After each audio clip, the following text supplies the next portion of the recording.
வணக்கம். இதில் பார்த்திங்கன்னா கல்லுப்புனுடைய பயன்கள் அதான் பார்க்குறோம்.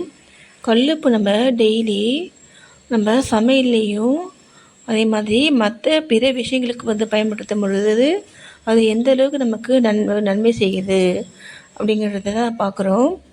கல்லுப்பு பார்த்திங்கன்னா நம்ம டெய்லியுமே நம்ம சமையல் சேர்த்துக்கலாம்.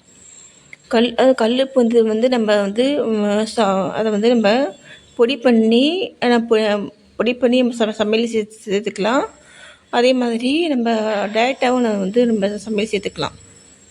அப்புறம் பார்த்திங்கன்னா நம்ம வீடு நம்ம துடைக்கும் பொழுது அந்த கல்லுப்பையும் கொஞ்சம் மஞ்சத்தூளையும் நம்ம சேர்த்து துடைக்கும் பொழுது வீடு பார்த்திங்கன்னா நம்ம அவ்வளோ தெய்வீக தன்மை உள்ள வீடாக நம்ம வீடு இருக்கும். இதை ட்ரை பண்ணி பாருங்கள்.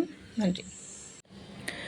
புண்ணிய தீர்த்தங்களில் நம்ம குளிக்கும் பொழுது நம்மளுடைய நெகட்டிவ் எனர்ஜியெல்லாம் க்ளீன் ஆகும் சொல்கிறாங்க இல்லையா?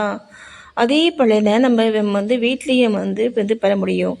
நம்ம குளிக்கிற தண்ணியில் நம்ம கல்லுப்பு சேர்த்து பயன்படுத்தும் பொழுது அந்த நமக்குள்ளே அந்த நெகட்டிவ் எனர்ஜி முழுக்க க்ளீன் ஆகி அந்த புண்ணிய நதிகளில் குறித்த எல்லா நன்மைகளும் நம்மளால் பெற முடியும்.